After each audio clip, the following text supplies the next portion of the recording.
So, for me, you guys have signed this release in the last few days.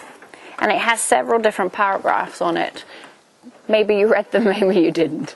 But ultimately, you're reading them and you're signing the bottom. If I had you for 2 weeks, a year, or longer, and every day I'd make you read this contract and sign it, you'd get very bored with it, and you might even refuse to sign it. You may turn around and give me a huge lecture on why you're not going to sign it. You may just ignore it, become ambivalent. But everyone will react in a different way, and rightfully so. Why should you sign it every day? Why should I go through and read you every paragraph every day and make you sit here?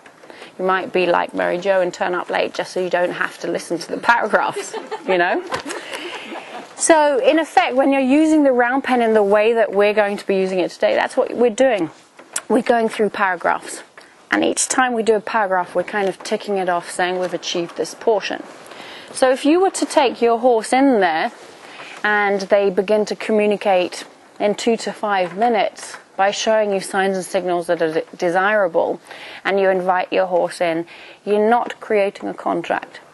The reason being is they're just giving you good mouth work. They're telling you exactly what you want to hear, but you haven't gone through the contract. Particularly Arabians, Connemara's come in that group, Shakenas sometimes, will do exactly this. In 5 minutes, or even before, they will start giving you every sign and signal and want to come in. When you keep them out longer and you say, hang on a minute, let's look at some transitions and some rhythm and so on, they get really upset. And they turn around and say, hey, I've just jumped to the bottom paragraph. I don't care what's in between. Well, we need to care, because that's what creates the foundation and the trust. So you need to go through the whole thing. So some of the things that we're looking for with the horses, let's look at that. Some of the signs and signals, we discussed it yesterday already. If we enter the round pen, and we go through the orientation in a little while, if we enter the round pen and once we've completed that portion, we begin to send them away from us, from this herd of 2, we're looking even at that point for certain communication to take place. Do you guys know what that would be? Right from the onset.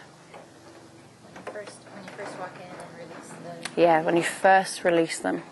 Eye or ear. Eye contact. Okay, it's the eye and the ear. Yeah, I think that's good. So as soon as we send them away, we are looking for that ear to be locked on, because that's going to show you that they're paying attention to who you are and what you're going to be requesting.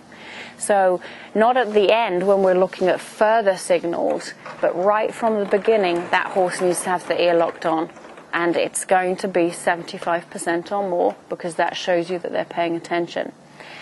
Now, we've established a herd of 2 by being in touch with them, leading them there, or just being handed the horse for a demonstration. It doesn't matter. You're becoming a herd of 2.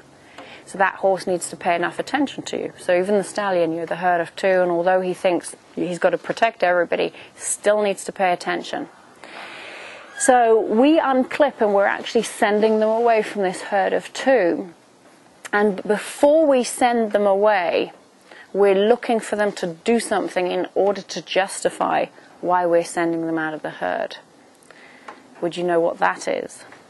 What are we looking for them to do or not do, as the case may be, in order to justify us to send them out of our herd of 2? Move into our space? No. In fact, we're looking for them to, believe it or not, be close by. Yeah, we're looking for them to not pay attention.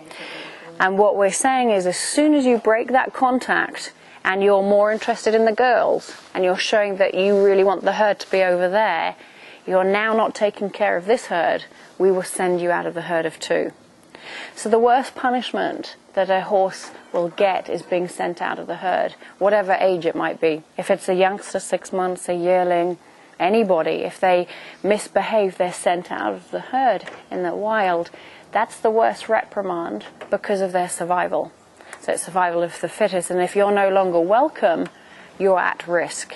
So in effect, if we send them in a round pen environment or an arena, what you're saying is you're no longer welcome into my herd, and that can be an insult. It can be very hard on them, or they just need to figure out that now this is the new herd. But we're looking for them to not pay attention for a moment, to break that connection. And when we've done that, we send them out of the herd of two. Now, some of the tips that you'd give your members here to send the horse away, what would your body language look like to do that? To send this horse out of the herd of two, what body language would you utilize? Liven up. Yep, definitely liven up. Wake up. Yep.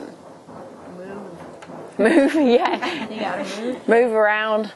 So we're going to step back and away out of the interpressure zone. That would be the first thing. If you guys have ever watched horses being saddled for the first time, the horse will generally stand there when you put the girth on. The reason they stand there is they're in the interpressure zone. They have to stand there because you're a predator. They're leaning into pressure for safety. It's not until you remove yourself out of that zone into the driving zone and into the decision zone when they decide to leave that you get the first buck. That's why they stay. The interpressure zone is a good place for us to utilize it. So we step out and away into the driving zone, which is behind the girth, 45-degree angle from the horse's head, and then we bring up the life. And there's other things that we do with the body language to aid them to create the forward motion. Shoulders straight on, eyes on eyes. Yeah, so we snap our eyes onto our horse's eyes. We do that as we're unclipping with the left hand. Snap the eyes on eyes. And that's asking them to stay put, so you don't want them to turn into you. The eyes will ask you to do that. And then the shoulders square, stepping into the other zone, will actually denote we're looking for forward motion. Now, they have a choice. They don't have to listen to that. They could turn in. But that's what your body language is saying. I'd like you to stay there. As I step back and away and drive you, now I'd like you to leave. So will you just demonstrate what you mean by shoulders square? Yeah, I can. I've heard it a million times and I'm not sure. Okay, so visualize this, because until I have a horse it would be hard to show you. Visualize your heart chakra going towards their shoulders. Now, it won't be square on this way, because then you're just moving with your horse. So you angle it that way.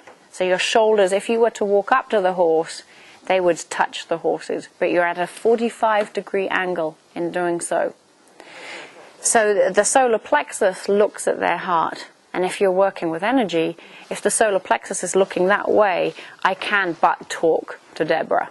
Now, if I'm talking to you and my body is going towards her heart and I'm working with energy, it's going to be talking to her, so I have to face that way.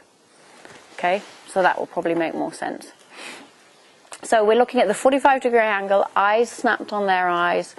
The left hand will deal with the head at this point because it's closest towards the head. And the right hand will deal with the rump. So the left hand's asking for them to stay straight, move away. The right hand will create forward motion from the hips forward.